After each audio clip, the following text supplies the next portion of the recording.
Queridos irmãos e irmãs da Rádio Excelsior da Bahia, do YouTube da nossa Arquidiocese, estamos mais uma vez no nosso programa Jubileu da Esperança, estudando, refletindo, meditando sobre as 4 principais constituições do Concílio Vaticano II, como era o desejo do Papa Francisco para a preparação desse Jubileu da Esperança do ano de 2025.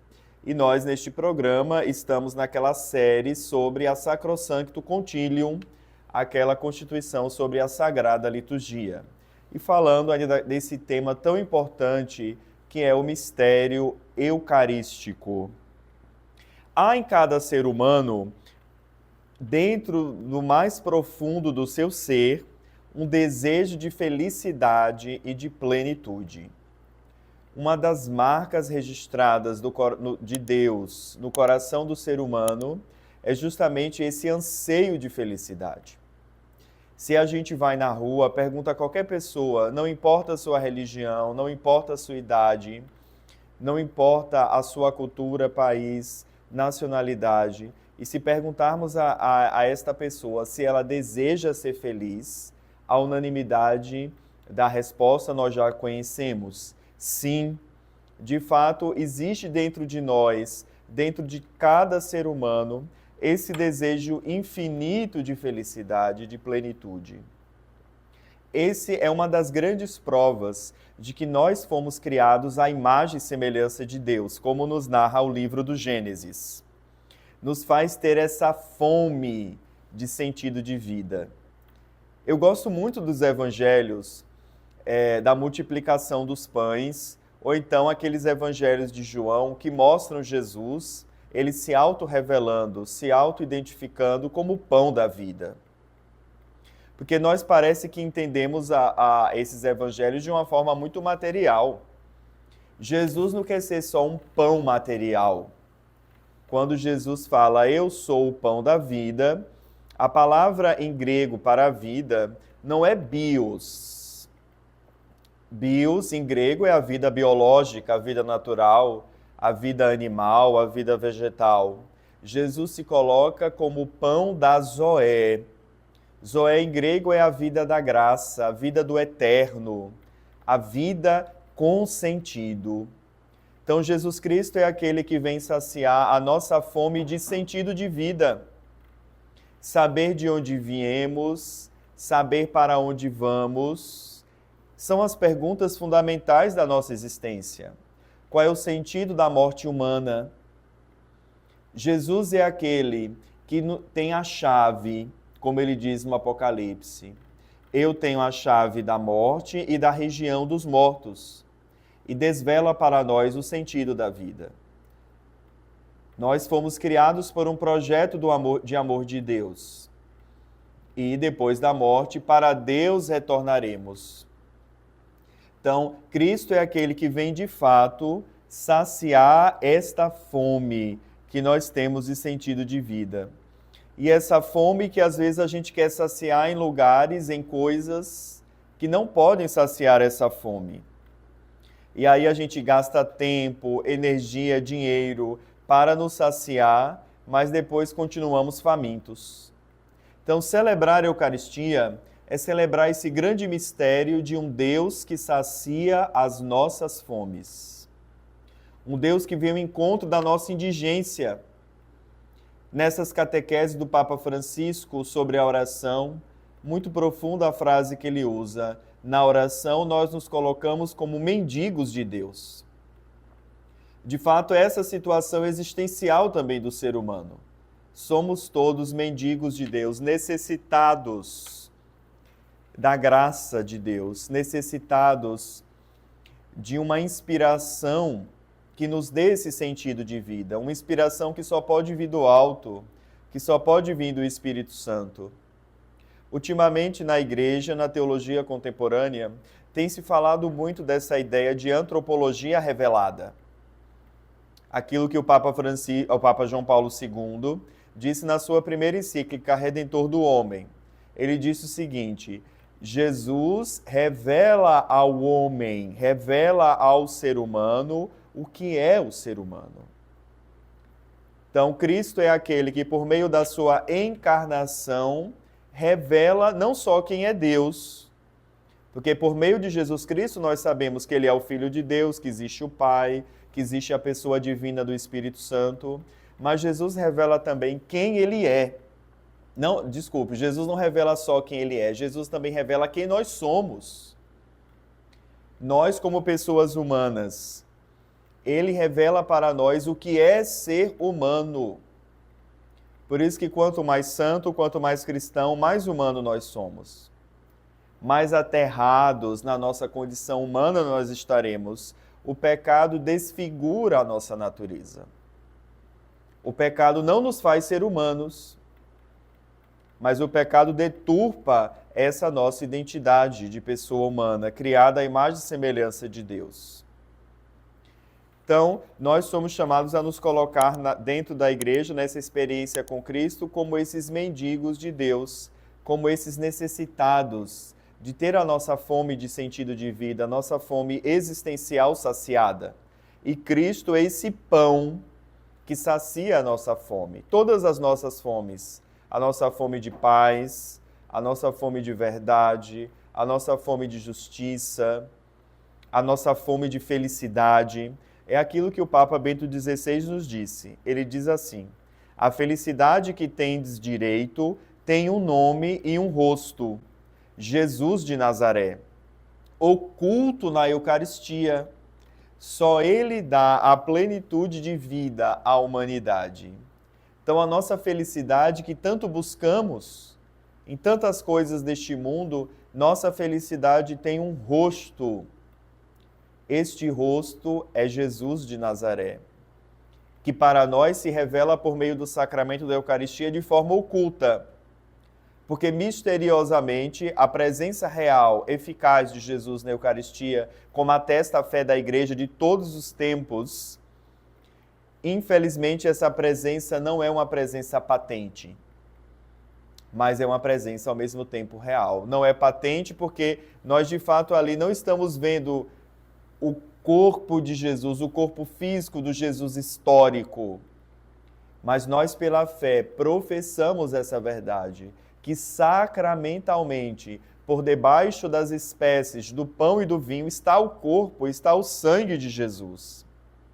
E o sacramento da Eucaristia, então, é o cumprimento daquela palavra que o próprio Senhor disse no Evangelho de João: eu sou o pão da vida. Aquele que come deste pão viverá eternamente. Então aproximemo-nos com confiança do altar do Senhor, do altar da Eucaristia, como esses mendigos de Deus, como esses necessitados de Deus, porque Deus sacia a nossa fome por meio do sacramento da Eucaristia. Deus é aquele que vem preencher a nossa falta de sentido de vida e vem nos apontar o caminho da felicidade plena. O verdadeiro artífice de nossos pensamentos de bem, aqueles que são fecundos e portadores de vida, é o Senhor. É Ele a fonte, o caminho e a meta de nossos desejos. Desejar a Deus.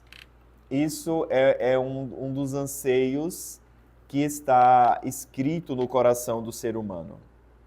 Por essa dimensão espiritual que nós temos. O ser humano tem 3 dimensões, a pessoa humana, que estão profundamente interligadas nessa comunhão, por isso que chamamos de dimensões e não partes. Quais são essas 3 dimensões? O corpo, a alma e o espírito.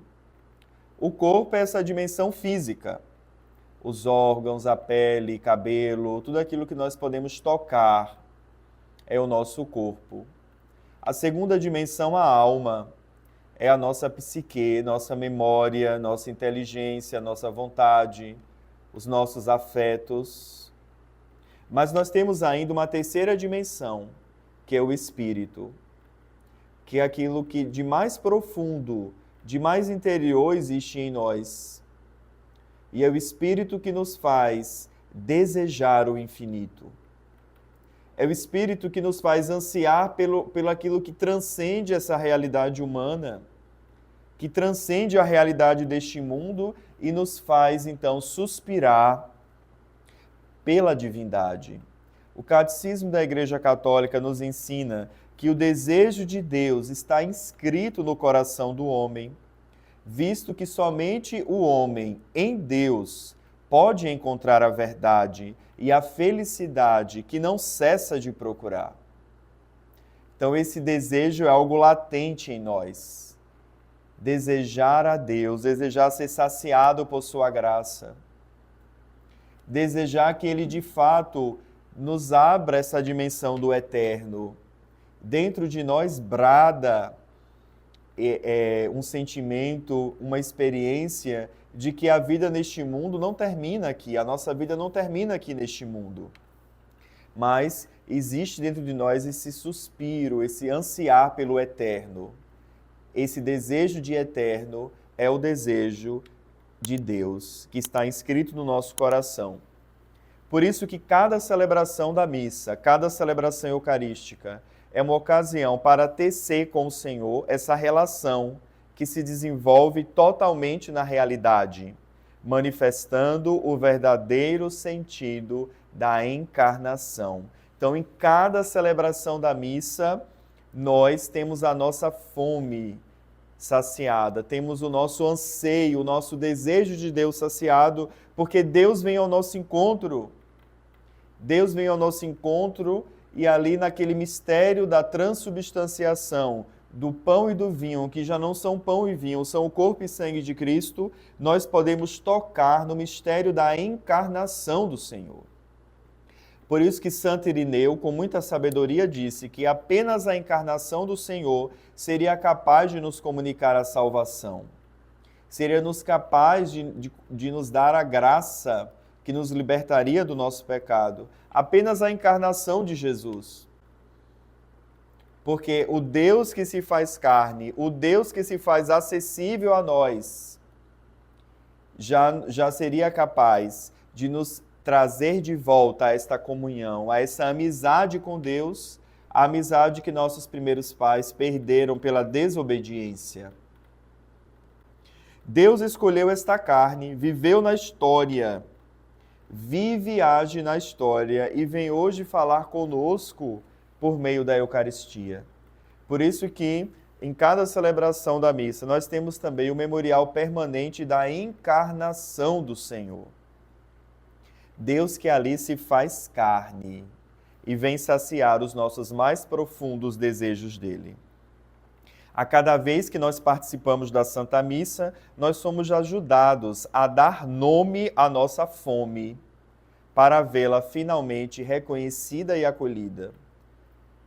Tem pessoas que nem sabem dar nome às suas fomes, sentem um anseio, sentem uma inquietude, uma perturbação interior, mas não sabem dizer o que é de fato aquele sentimento de incompletude.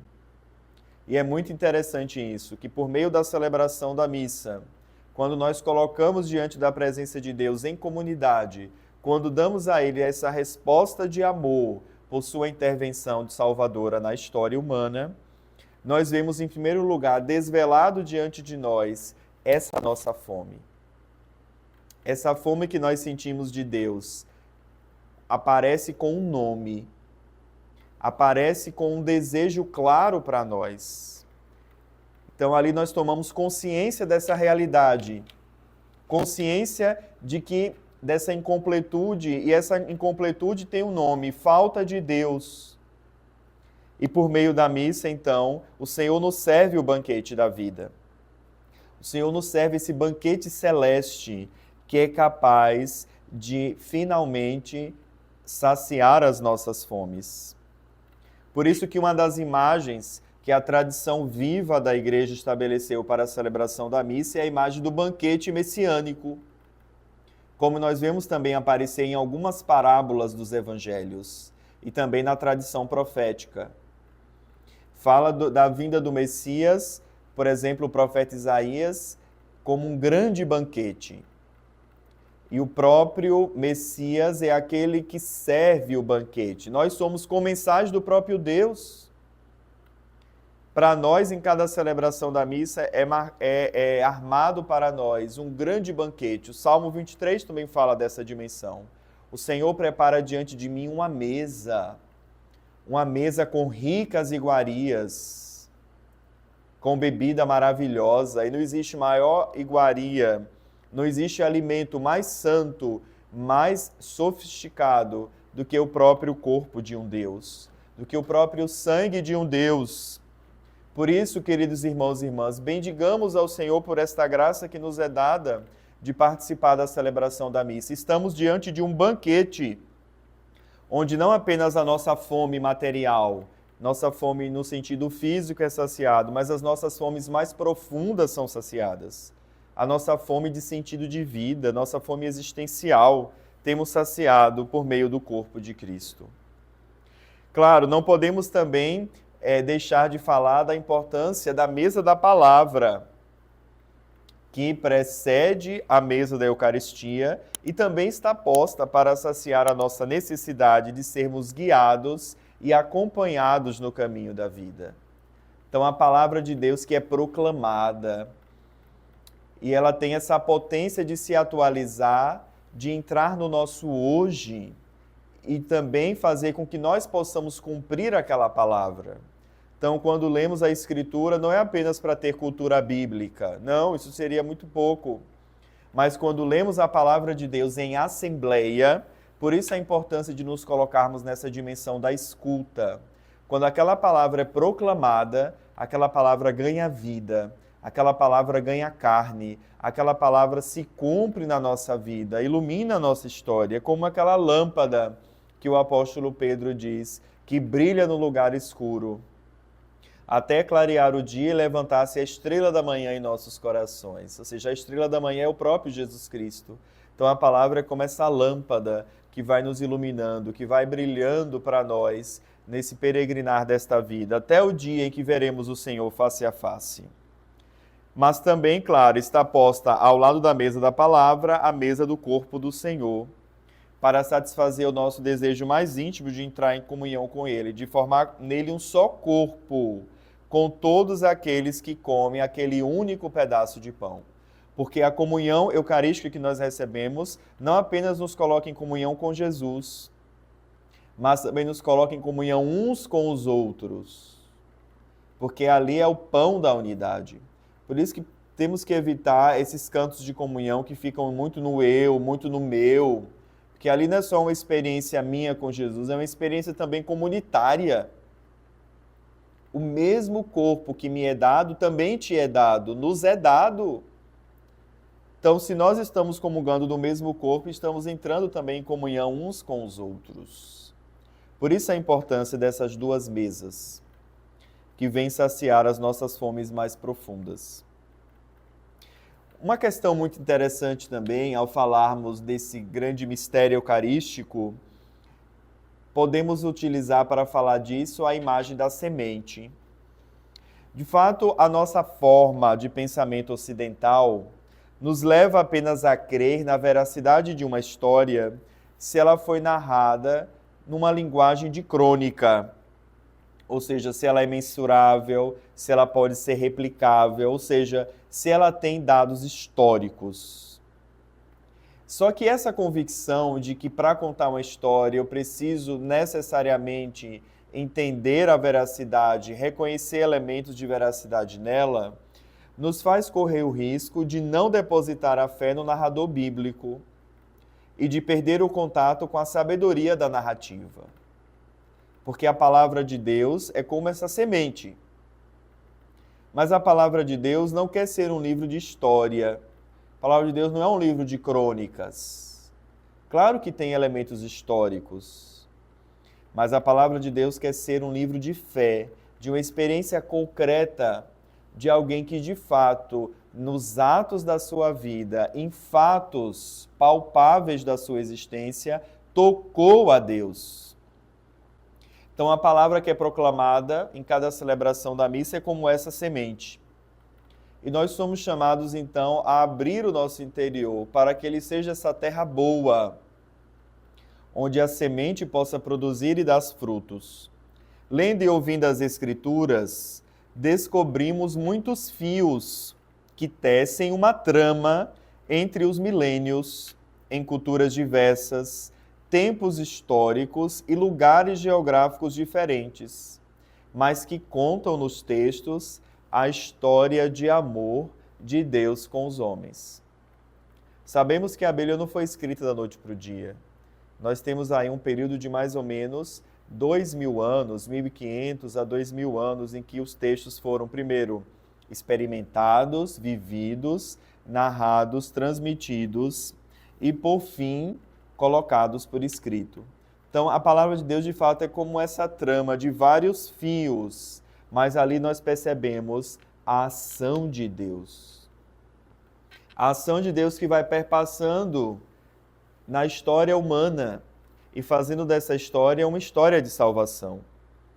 Por isso que durante a celebração eucarística nós ouvimos contos, experiências, fatos, histórias de vida entrelaçadas com Deus. Então é esse o sentido de nós escutarmos a palavra durante a missa.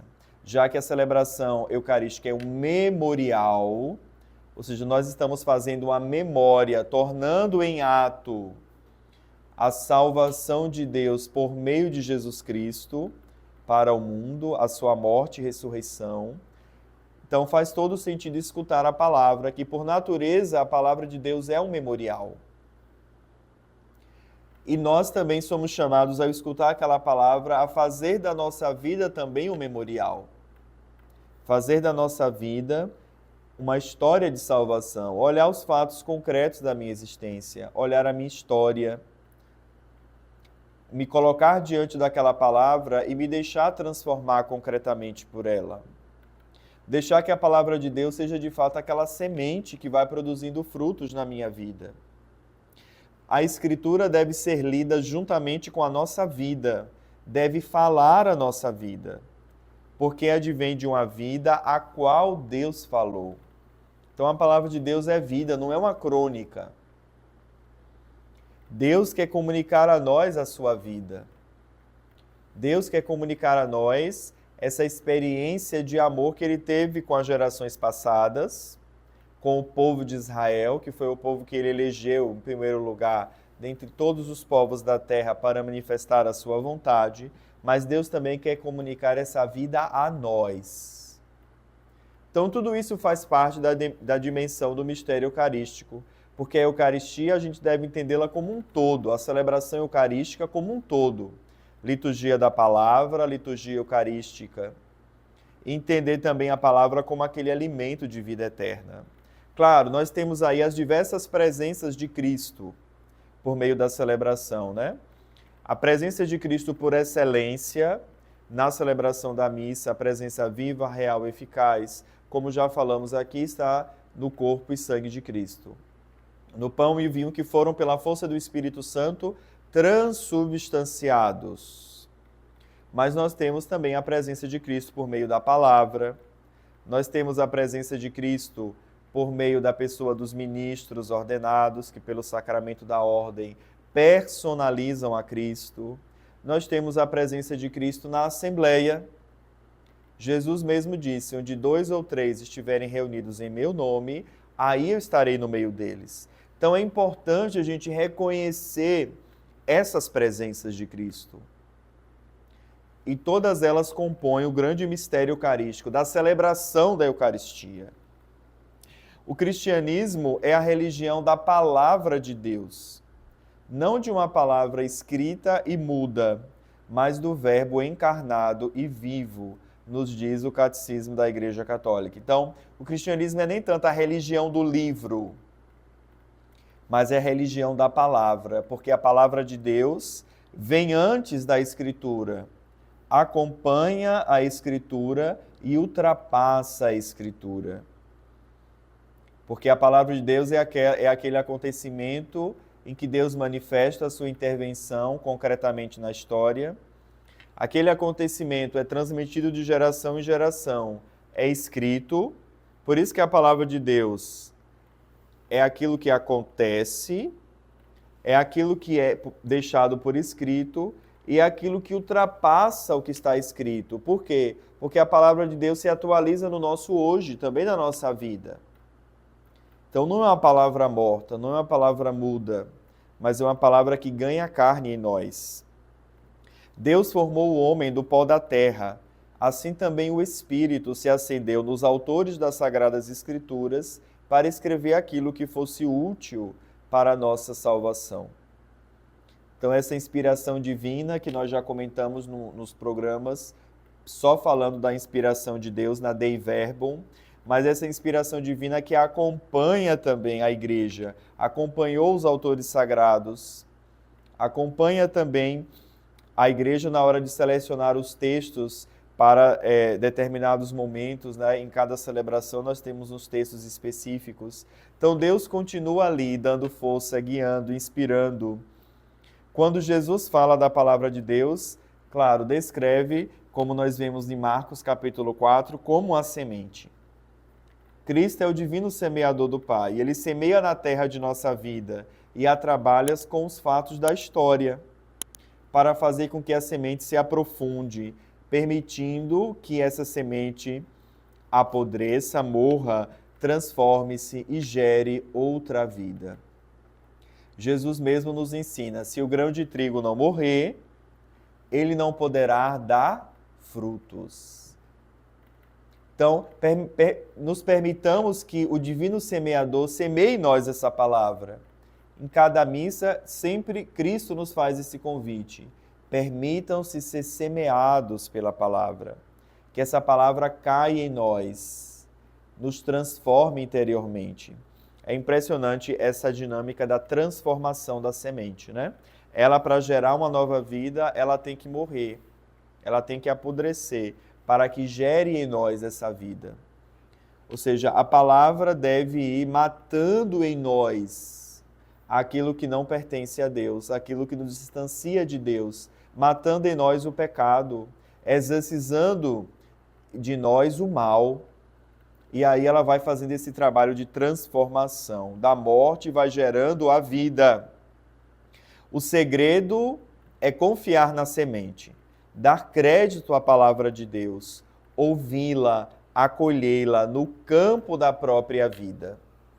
E assim, já transformados pela palavra, nós assim celebraremos a graça da Eucaristia. Já transformados por essa palavra, iluminados por essa palavra, somos aí naturalmente os comensais do banquete do corpo e sangue de Cristo. A igreja sempre nos fala dessa união que existe entre os dois altares, o altar da palavra e o altar da Eucaristia. Por isso que é muito bom, muito recomendável o costume de manter o lecionário aberto depois da liturgia da palavra. Para que fechar o lecionário? Existe uma unidade entre essas duas liturgias. Existe uma unidade, ou seja, a liturgia da palavra e a liturgia da Eucaristia. Existe uma unidade entre os dois altares, o altar da palavra e o altar da Eucaristia. Um alimenta o outro. Então a palavra nos prepara para a Eucaristia. A Eucaristia nos dispõe a palavra.